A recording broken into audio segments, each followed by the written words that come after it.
Assalamualaikum warahmatullahi wabarakatuh. Saya Lena Puspita, NM 0426511036, mahasiswi alih kredit S1 Teknologi Pangan, Universitas Terbuka Bandar Lampung. Video ini saya buat untuk memenuhi tugas praktikum mata kuliah Kewirausahaan Produk Pangan, yaitu dengan mempresentasikan kelayakan usaha yang telah saya buat. Usaha yang saya buat yaitu Puswafel. Langsung saja simak penjelasan mengenai kelayakan usaha yang saya buat, di mana ada ringkasan eksekutif. Di sini mengapa saya memilih waffle sebagai usaha yang saya jalankan, karena waffle ini sudah dikenal dan disukai berbagai kalangan, mulai dari anak kecil sampai orang tua. Kemudian waffle ini memiliki tekstur yang renyah di luar dan lembut di dalam. Jadi saat kita menggigit waffle ini, itu akan terasa lembut di dalam tapi crispy di luarnya. Waffle ini memiliki berbagai varian topping, ada coklat, green tea, dan strawberry. Berbentuk kotak. Sebelumnya saya sudah pernah upload video mengenai proses pembuatan Puswafel. Kemudian karakteristik produk. Jadi kenapa saya memberi brand waffle ini dengan nama Puswafel? Karena sebelumnya saya telah merintis usaha kecil yaitu Pus Food and Bakery. Jadi setiap produk saya itu saya beri nama awalan Pus. Dulu itu ada produk pizza Pus, kemudian Pus Donat, dan sekarang saya ingin membuat produk baru yaitu Pus Waffle. Adapun karakteristik organoleptik dari Pus Waffle ini rasanya manis dan gurih, aromanya khas waffle, yaitu perpaduan antara aroma ragi dan susu yang sangat khas. Kemudian dari warnanya itu kuning kecoklatan, kemudian teksturnya renyah di luar dan saat digigit itu dalamnya lembut. Kemudian untuk penampakan keseluruhan itu sangat menarik, berbentuk kotak, berbentuk waffle kotak seperti itu, dengan topping ada green tea, coklat, dan strawberry. Bisa juga kita sajikan dengan tambahan topping lainnya seperti es krim, madu, dan lain-lain. Yang ketiga ada teknis dan teknologi. Jadi pembuatan waffle ini masih dalam skala kecil. Ini dilakukan di rumah atau di tempat saya tinggal, yaitu di dinas karyawan, dan dengan alat yang terbatas tapi alhamdulillah sudah memadai. Adapun tahapan dalam pembuatan Puswafel yaitu persiapan alat dan bahan, pencampuran adonan, pendiaman adonan, kemudian pencetakan dan penopingan, lalu pengemasan. Untuk penjelasan lengkap proses pembuatan Puswafel nanti akan ada di proses produksi. Yang keempat ada lingkungan pasar. Jadi Puswafel ini akan dipasarkan di daerah Indralaya, tepatnya di Desa Palem Raya, dan di sini itu dekat dengan kampus Unsri. Jadi kita akan memasarkan dengan mahasiswa, kemudian dengan lingkungan di sekitar perusahaan. Yang kelima itu persaingan. Jadi di wilayah Indralaya ini produk waffle itu belum ada dan hanya ada di pusat kota, yaitu di Palembang, sedangkan jarak antara Indralaya ke pusat kota Palembang itu sekitar 45 menit, sehingga sangat menjadi peluang usaha kita untuk membuat usaha waffle ini, karena agar masyarakat setempat sini, kemudian pelajar dan mahasiswa yang mungkin jarang keluar itu dapat menikmati waffle tanpa harus jauh-jauh ke pusat kota seperti itu. Yang keenam itu industri. Jadi bisnis Puswafel ini masih termasuk dalam bisnis skala kecil yang dilakukan di rumah dengan alat-alat yang terbatas dan tanpa karyawan. Ketujuh itu model bisnis. Model bisnis yang digunakan yaitu model bisnis manufaktur, di mana kita membuat atau memproduksi produk itu sendiri kemudian memasarkannya. Kedelapan ada strategi pemasaran. Di sini ada segmentasi pasar, itu kita menggunakan segmentasi pasar berdasarkan demografis dan ekonomi. Dimana demografis itu dimulai dari semua usia, jadi dari anak kecil sampai orang tua. Kemudian kalau ekonomi itu dari kalangan menengah ke bawah sampai kalangan ke atas. Kemudian ada target pasar. Jadi dari bisnis Puswafel ini saya menargetkan setiap harinya itu memproduksi 12 pieces Puswafel. Kenapa hanya 12 pieces? Karena dilakukan sambil bekerja juga. Jadi untuk produksi terlalu banyak itu tidak tertangani gitu, karena dikerjakan sendiri.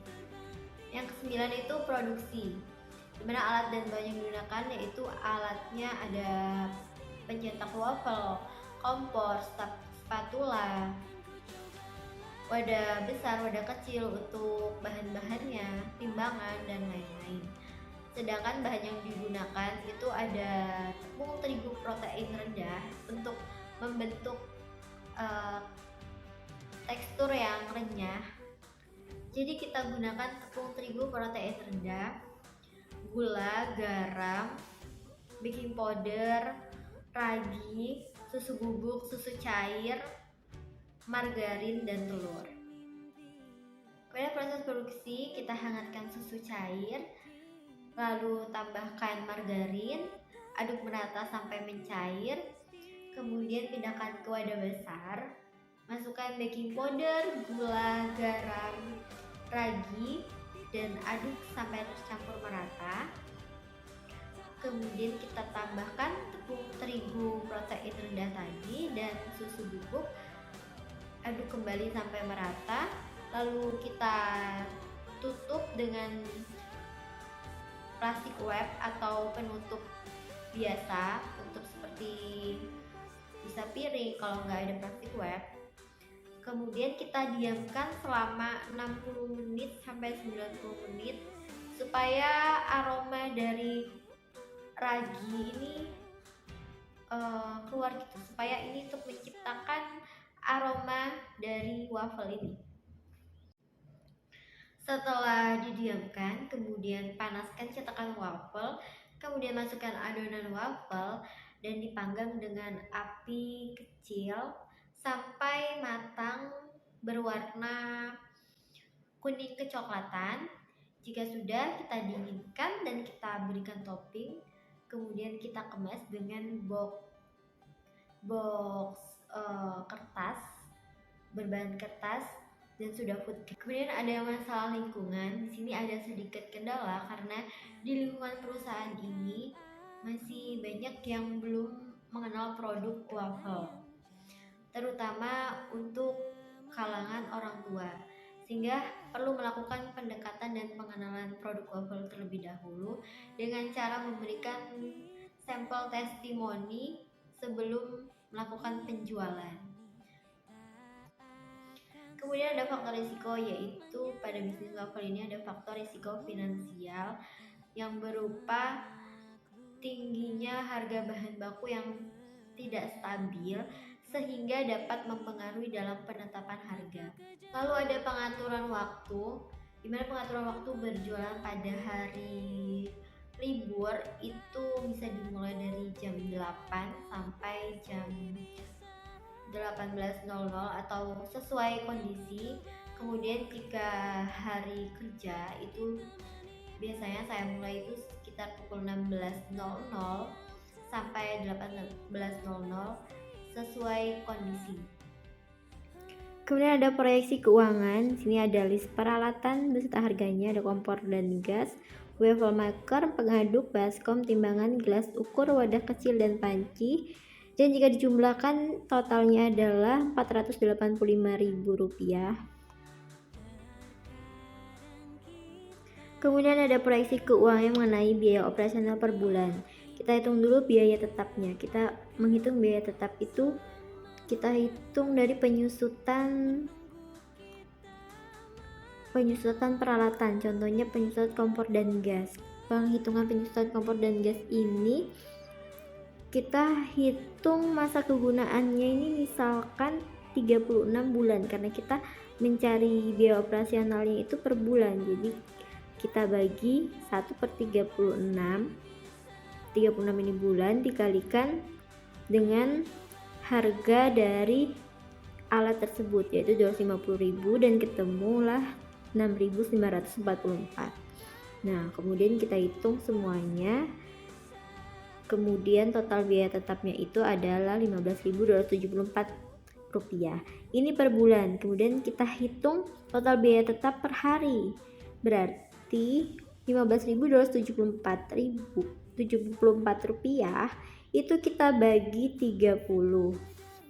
Karena satu bulan itu 30 hari. Jadi total biaya tetap per harinya itu Rp509. Kemudian ada biaya variabel. Biaya variabel ini adalah biaya yang habis pakai, seperti bahan tepung terigu, baking powder, garam, aneka topping, telur, susu bubuk, susu cair, kemasan, gas, biaya listrik. Jadi total biaya variabel per bulan itu adalah Rp1.363.000.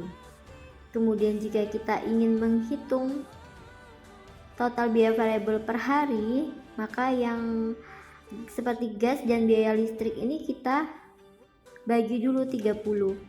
Nah, kemudian ketemulah total biaya variabel per harinya itu Rp45.432. Kemudian cara menentukan harga jual per pieces. Jadi satu kali produksi itu mendapatkan 12 pieces waffle. Keuntungan yang diinginkan itu 30% dikalikan total biaya operasional per hari. Jadi 30% dikalikan Rp45.941 sama dengan Rp13.782.000. Ini ditambahkan dengan total biaya operasional per hari.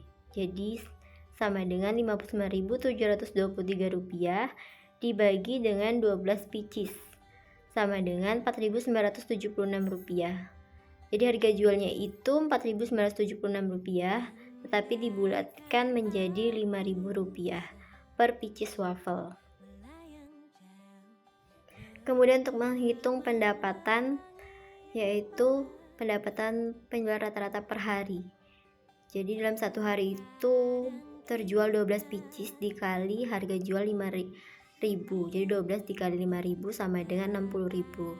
Kemudian jika mencari rata-rata penjualan per bulan, yaitu dikalikan 30 hari sama dengan 1.800.000. Kemudian kita menghitung keuntungan per bulan. Jadi laba sama dengan total pendapatan dikurang total biaya operasional. Total pendapatannya per bulan, ini maaf typo. Jadi total pendapatan per bulan itu 1.800.000 dikurang 1.378.274 sama dengan Rp421.726. Kemudian kalau untuk keuntungan per hari, laba dikurang sama dengan total pendapatan dikurang total biaya operasional per hari, yaitu total pendapatan per bulan 60.000 dikurangi 45.941 sama dengan Rp14.059. Jadi untuk lama balik modal dalam hitungan bulan, yaitu total investasi di awal tadi dibagi dengan keuntungan. Total investasi di awal tadi itu Rp485.000 dibagi dengan keuntungan per bulan, yaitu Rp421.760 sama dengan 1,15 atau kurang lebih 1 bulan. Namun jika dihitung dalam hitungan hari, jadi total investasi dibagi dengan keuntungan per hari, yaitu Rp485.000 dibagi Rp14.059.000 sama dengan 34 hari. Jadi lama balik modal itu kita melakukan penjualan 34 hari. Kemudian ada strategi modal. Jadi strategi modal yang digunakan dalam bisnis push waffle ini masih terbilang sangat sederhana, yaitu dengan mengelola alur kas atau modal dan menjaganya agar tetap balance, serta mempertahankan atau konsisten dengan produk. Kemudian yang terakhir ada rekomendasi akhir. Jadi dari bisnis push waffle ini saya menyadari masih banyak sekali kekurangan baik dalam pembuatan laporan kelayakan usaha maupun dalam menjalankan usaha push waffle ini. Jadi saya berharap jika kedepannya ada yang ingin menjalankan atau berminat dalam usaha waffle ini, maka dapat memberikan inovasi produk pada usaha waffle, yaitu misalnya dengan penambahan zat gizi lainnya, yaitu dengan cara substitusi bahan baku yang mengandung zat gizi yang kita inginkan, sehingga produk waffle itu zat gizi itu yang menjadi keunggulan dari produk waffle yang kita buat.